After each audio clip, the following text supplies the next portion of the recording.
So, I was doing some training the other day, yesterday and today, and I take notes, right? I take lots of notes. I got notebooks and paper and notebooks and more notebooks. And I decided, you know what, I want to start highlighting certain concepts that really stand out to me.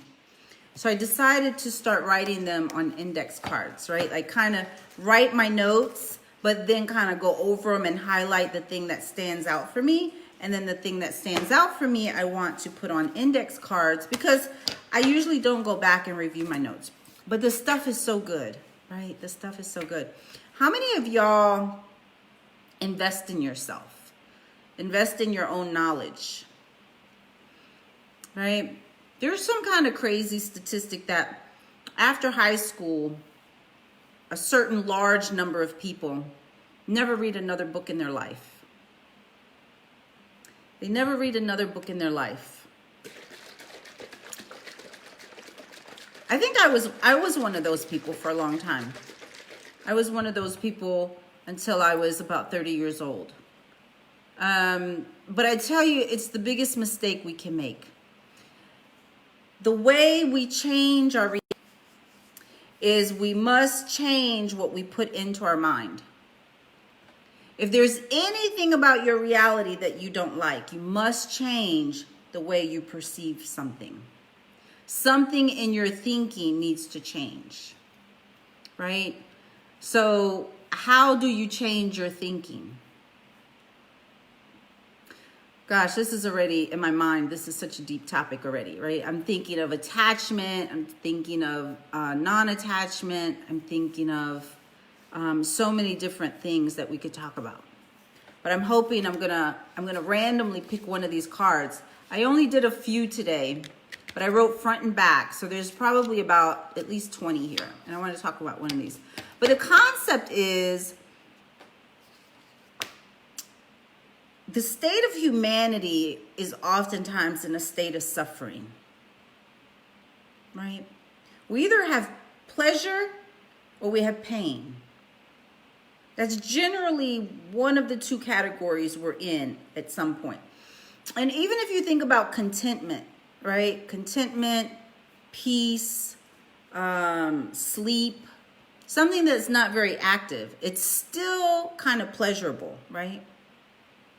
So you can have like real active pleasure, like going on a roller coaster or eating a brownie, if that's what you like. I guess I kind of like brownies. I don't know. So you could do something actively to seek pleasure, or you could do something more passively, right? So we'll consider those other things pleasurable. So we're either in a state of pleasure or we're in a state of pain. And for most of humanity, they're in a large percentage of pain. The pain is represented either by regret,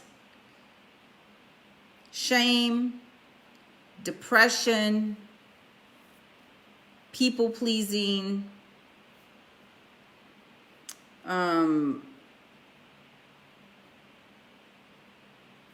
active misery, resentment, dread, addiction, right? Even being aloof. You know, when people are aloof, that's a sign of inner pain, that they're avoiding something, right? So if the majority of people are in a high percentage of pain at any given time, then what would be the answer for them? And the answer is to change what's going on up here so that our focus can change. Our focus, right? That's gold right there, our focus. What are we focused on? Energy goes where focus goes. Some people say where focus goes, energy flows. Yeah. Think about that for a minute. If you are in suffering, if you're in any kind of unhappiness, If you're in any kind of pain, you got to think about, what is my focus right now?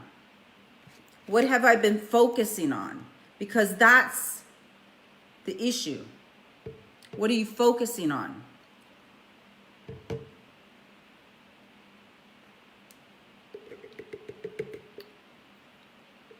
Did y'all take your vitamins today? You got to have your vitamins. Take care of your body, right? We're talking about your mind right now. But listen, the mind and the body and the spirit. I say mind, body, spirit. Mind, body, spirit. There's a connection. There is a correlation, a direct correlation between your mind, what you think, what you focus on, how you interpret.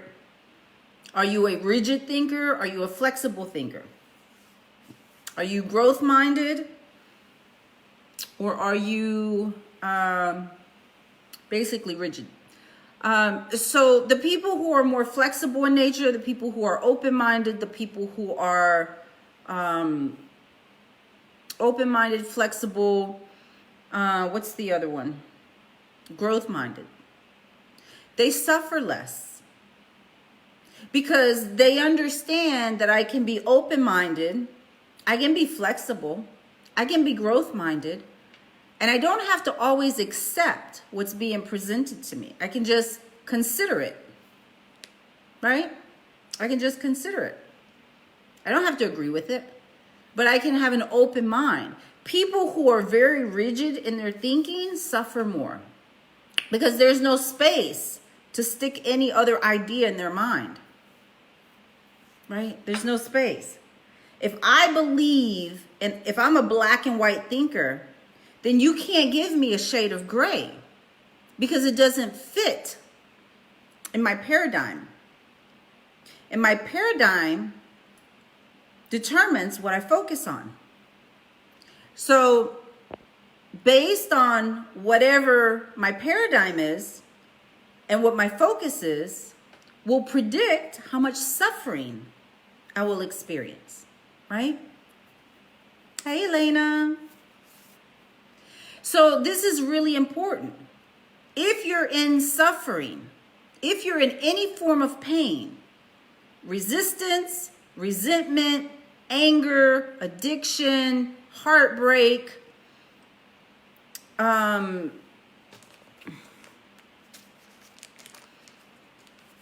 I don't know. I haven't been in pain in a while, so I don't remember the things people get in pain for. Attachment.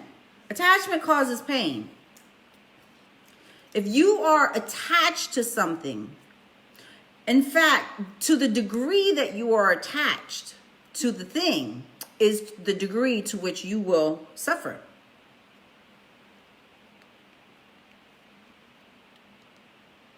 Right?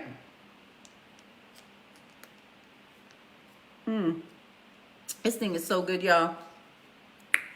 Woo, sea moss. Irish sea moss. This is so good. It's like a tropical drink.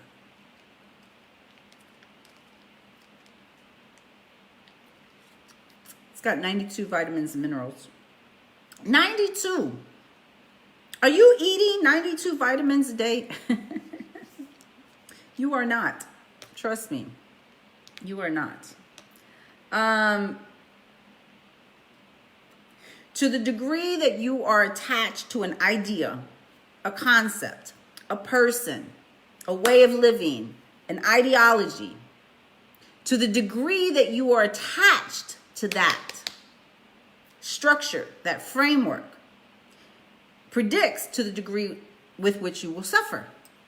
Because if there is any change, the person who is attached, there's no room for flexibility because they are a rigid thinker. So that causes pain. So I want to help you all not be in so much pain, okay? Not be in so much pain. I honestly, truly, and I say this humbly,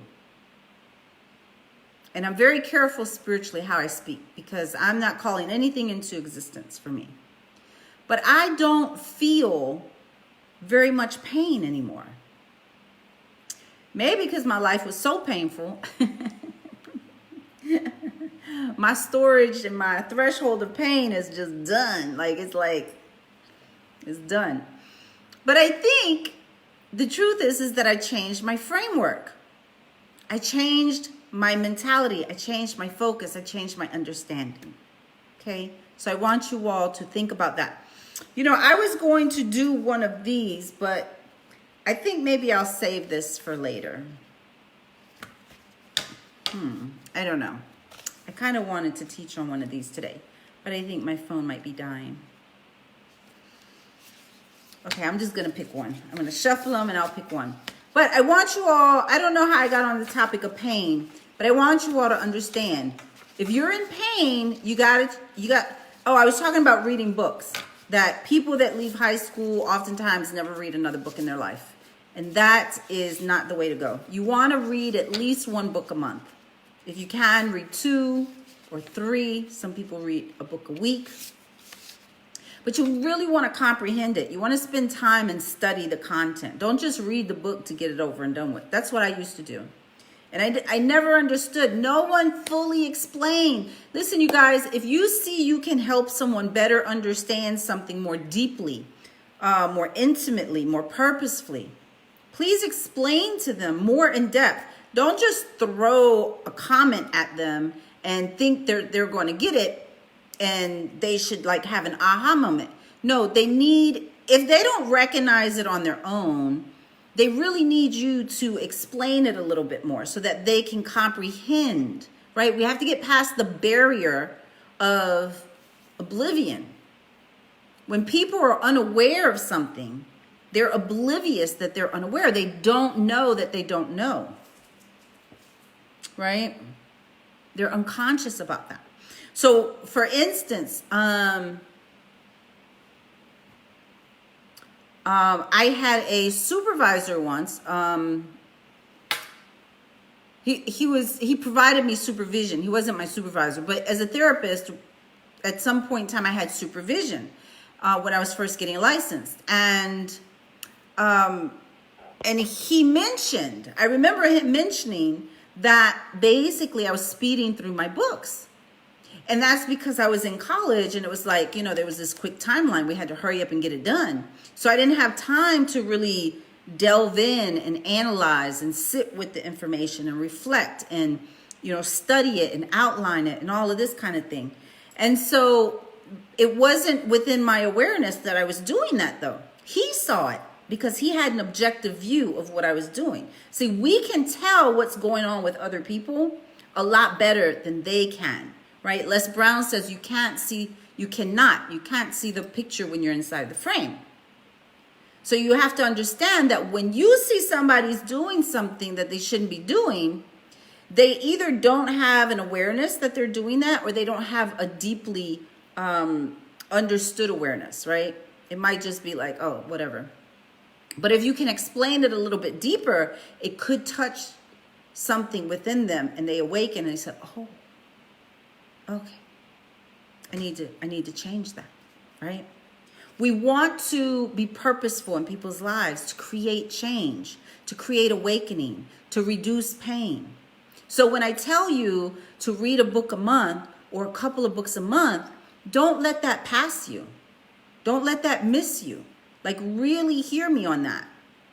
Really hear me on that, because one piece of advice, one piece of content can change your whole focus, can change your whole paradigm, and can remove, reduce, dissipate, annihilate the pain that you feel. But until you get that new knowledge coming into your brain, you need new knowledge, new wisdom. Until you get that new information in your brain, you're going to sit with that same pain. Because your perception is what it is. You cannot outperform your current thinking level, right? That's why we say people are doing what they know to do. That's why I was able to forgive my parents. Why would I be upset with them when that was their level of awareness? They didn't know how to do anything other than what they did. So we have to help people understand on a deeper level what it is that we see in them and why it's important that they understand it a little bit more deeply, right?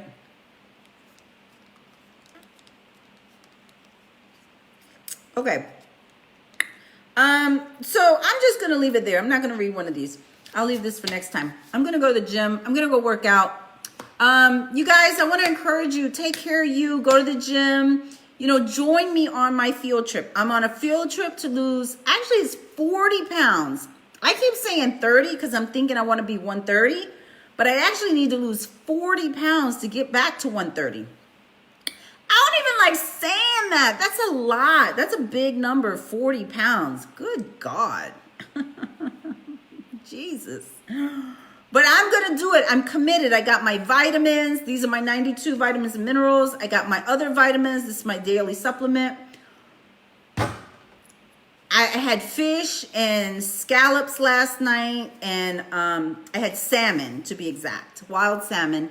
Scallops and shrimp last night. And, I'm just invested in me. I'm invested in reducing the pain in other people's lives. So that means I'm living in my purpose where I'm helping people.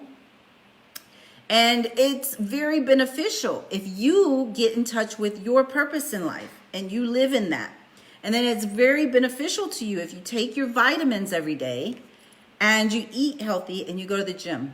So go to the gym, and then that way I'll know I'm not going by myself. We can do this together. All right.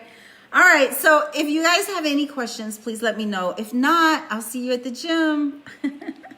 Bye.